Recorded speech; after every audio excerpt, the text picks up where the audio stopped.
সবাইকে স্বাগত দীপ্ত সংবাদের সাথে রয়েছে দোলা ডলরেস। চীনের হাইনানে ওয়াও ফোরাম ফর এশিয়া বার্ষিক সম্মেলনের উদ্বোধনী অধিবেশনে কিছুক্ষণ আগে বক্তব্য রেখেছেন প্রধান উপদেষ্টা অধ্যাপক ডক্টর মোহাম্মদ ইউনূস। এতে তিনি আঞ্চলিক সহযোগিতার উপর জোর দেন। We must shift towards sustainable economic models that prioritize people and the planet over the profit. The climate crisis poses an existential threat to humanity. In Asia-Pacific region, climate disaster-related economic losses are already enormous, which is equivalent to $65 billion. Climate-vulnerable countries like Bangladesh are forced to divert resources towards disaster response, limiting investments in productive sectors. We need new, additional, accessible, non-ODA, non-debt-creating, grant-based climate finance with an equitable distribution between adaptation and mitigation. চীন সফরের দ্বিতীয় দিন ব্যস্ত সময় পার করছেন প্রধান উপদেষ্টা doctor Mohammad Yunus. চীনের হাইনানে অনুষ্ঠিত ওয়াও ফোরাম ফর এশিয়া সম্মেলনের সাইডলাইনে প্রধান উপদেষ্টা ডক্টর মোহাম্মদ ইউনূসের সাথে সৌজন্য সাক্ষাৎ করেছেন চীনের এক্সপোর্ট ইম্পোর্ট ব্যাংকের chairman chain wow. Wow state guest হাউসে এই সৌজন্য সাক্ষাৎ অনুষ্ঠিত হয়। এই সময় তারা দ্বিপাক্ষিক নানা বিষয় নিয়ে আলোচনা করেন।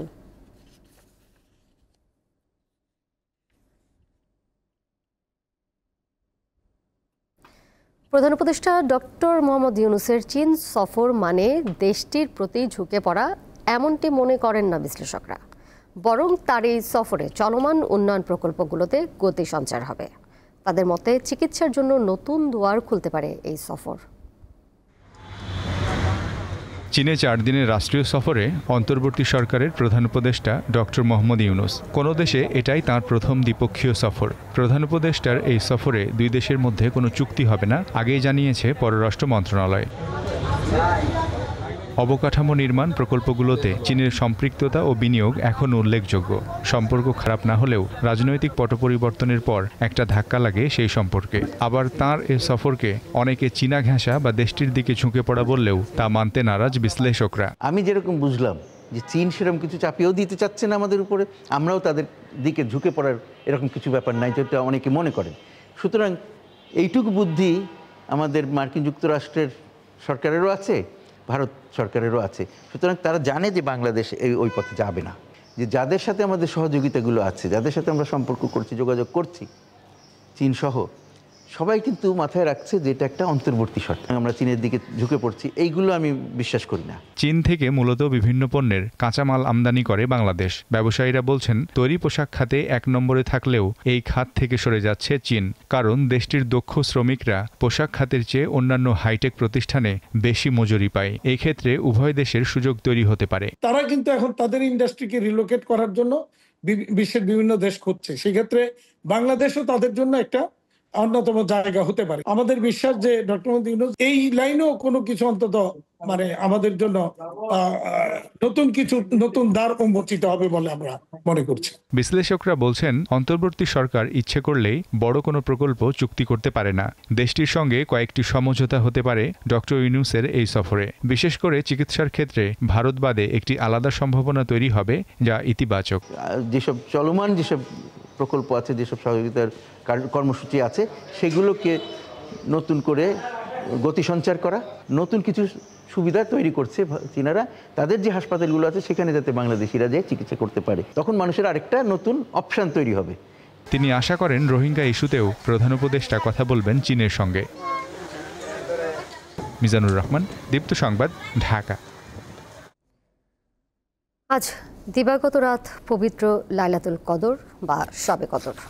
এই রাত মুসলমানদের কাছে অত্যন্ত মহিমান্বিত।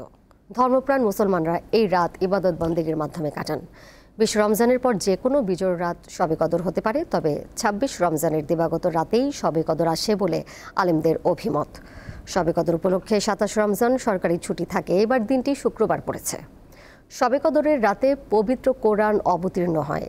এই রাতকে কেন্দ্র করে পবিত্র কোরআনে আল কদর নামে একটি সূরাও আছে। এই রাতে মহানবী হজরত মোহাম্মদ সাল্লাল্লাহু আলাইহি ওয়াসাল্লামের অনুসারীদের সম্মান বৃদ্ধি করা হয় এবং মানবজাতির ভাগ্য পুনর্নির্ধারণ করা হয়। ঈদের আগে আজ শেষ কর্মদিবস। বিভিন্নভাবে গ্রামের বাড়ি ফিরছেন কর্মজীবী মানুষ। কমলাপুর রেলওয়ে স্টেশনে এই মুহূর্তে রয়েছেন সহকর্মী দিলশাদ অ্যানি। তার কাছে জানব ট্রেনে বাড়ি ফেরার তথ্য। অ্যানি, এই মুহূর্তে স্টেশনে ঘরমুখ মানুষের ভিড় কেমন দেখছেন? ট্রেন কি সময় মতো ছাড়ছে কিনা বা যাত্রীদের কাছ থেকে কোনো অভিযোগ কি পেয়েছেন?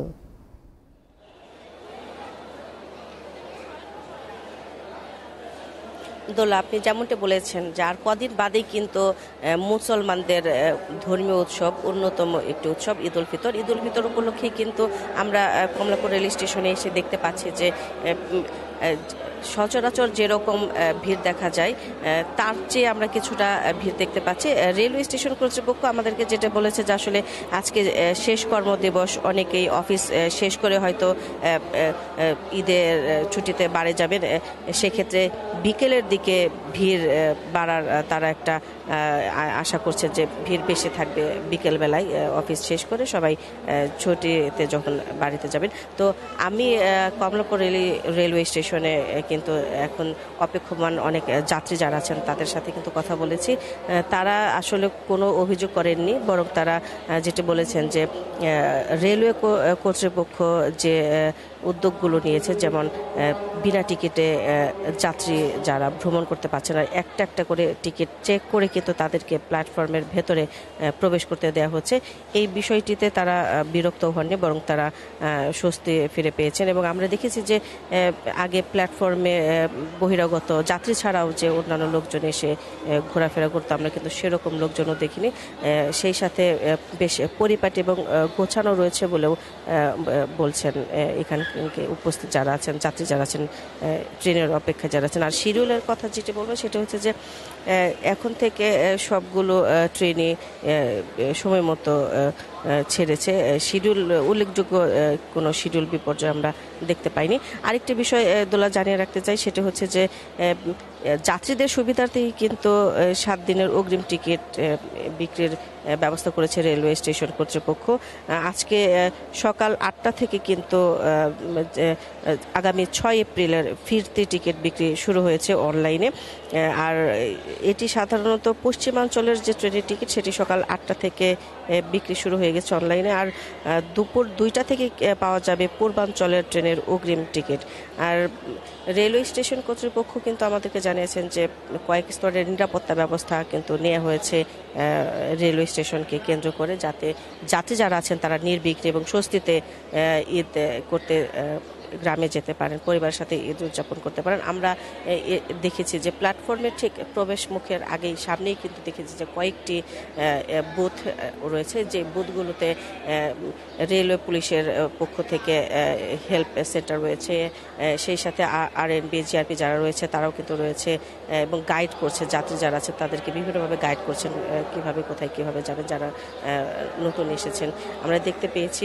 আর যাত্রী যারা আছে তাদের সাথে কিন্তু কথা বলেছে যে সাধারণত বাসে যে সড়ক পথে যেটা হয় যে ভোগান্তিতে যানজটে পড়তে হয়, সেই ভোগান্তি এড়াতেই মূলত কিন্তু যাত্রীরা এসেছেন স্বস্তিতে নির্বিঘ্নে বাড়ি যেতে। তো এই ছিল এখান থেকে সবশেষ। কমলাপুর রেল স্টেশন থেকে যুক্ত ছিলেন সহকর্মী দিলশাদ অ্যানি।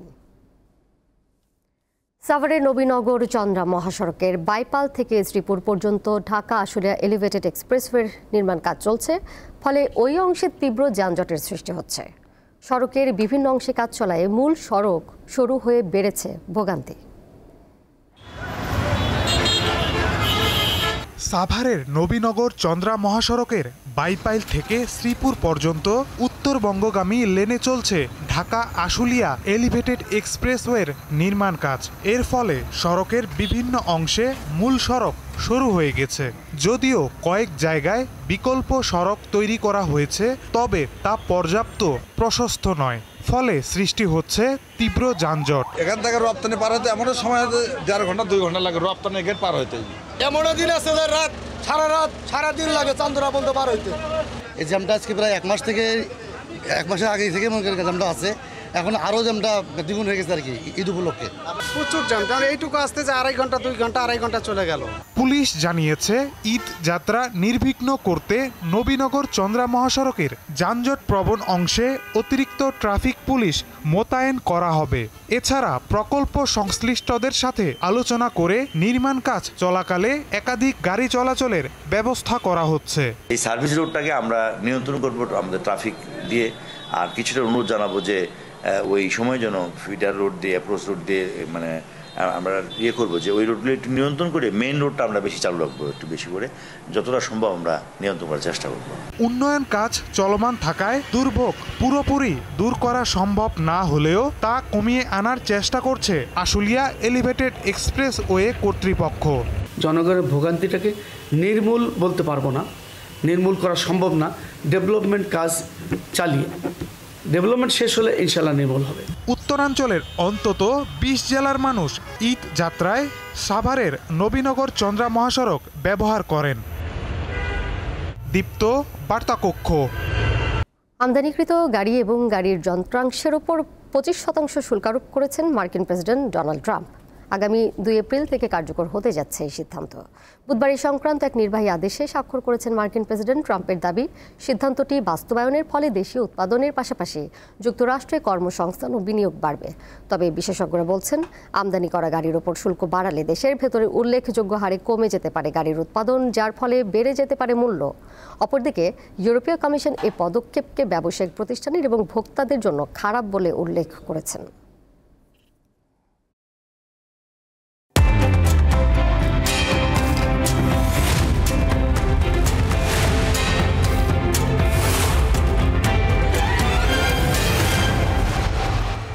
এবারে এক নজরে জানাবো দৈনিক পত্রিকার শিরোনাম। শুরুতেই আমার হাতে রয়েছে দৈনিক প্রথম আলো। সংবিধানের মূলনীতির বদল চায় না বিএনপি। জাতীয় ঐক্যমত্য কমিশনের সংস্কার সংক্রান্ত বিভিন্ন সুপারিশের ওপর যে রাজনৈতিক দলগুলোর মতামত চাওয়া হয়েছিল, সেখানে স্প্রেডশিটের পাশাপাশি বিস্তারিত মতামত এবং ব্যাখ্যা দিয়েছে বিএনপি। সেখানে তারা বলছে, ধর্মনিরপেক্ষতা, সমাজতন্ত্র, জাতীয়তাবাদ বাদ দেওয়ার পক্ষে নয় তারা। সংসদের মেয়াদ 4 নয় 5 বছর চায় দলটি। প্রধানমন্ত্রী, সংসদ নেতা ও দলীয় প্রধান হতে না পারার প্রস্তাবেও তারা আপত্তি দিয়েছে। আওয়ামী লীগের নিবন্ধন বাতিলের দাবি নিয়ে এগোবে এনসিপি। এই মুহূর্তে এনসিপি আওয়ামী লীগের নিবন্ধন বাতিলের ওপর সবচেয়ে বেশি গুরুত্ব দিচ্ছে। তবে বিচারিক প্রক্রিয়া সহ বিভিন্ন ধাপ পার করে আওয়ামী লীগকে নিষিদ্ধের দিকেই এগিয়ে নিতে চায় তারা। ঈদের পরে আরও কর্মসূচি দেওয়া হবে। সেনাবাহিনী এবং সেনাপ্রধানের বিষয়ে কথাবার্তায় সতর্ক থাকবেন দলটির নেতারা, এমনটিও তারা বলেছেন। আজকের পত্রিকায় চলে যাচ্ছি। ঢাকায় চাঁদাবাজি চরমে। 1.5 মাসে 113 চাঁদাবাজির মামলা। পুলিশের বিরুদ্ধে নিষ্ক্রিয়তার অভিযোগ। মতিঝিল, তেজগাঁও, গুলশানে সবচেয়ে বেশি, এবং দমনে রাজনৈতিক সহায়তা দরকার বলে সহায়তা চাইছে পুলিশ। আমার দেশ পত্রিকা। সীমান্ত পথে এবং আওয়ামীদের বিপজ্জনক আসা যাওয়া। 7 মাসে সহস্রাধিক আওয়ামী লীগ নেতা ভারতে গেছেন। মেঘালয়ের চেরাপুঞ্জি সহ বিভিন্ন এলাকায় 5 শতাধিক নেতার অবস্থান। সীমান্ত পারাপারে সক্রিয় দালাল সিন্ডিকেট, শত কোটি টাকার অবৈধ বাণিজ্য।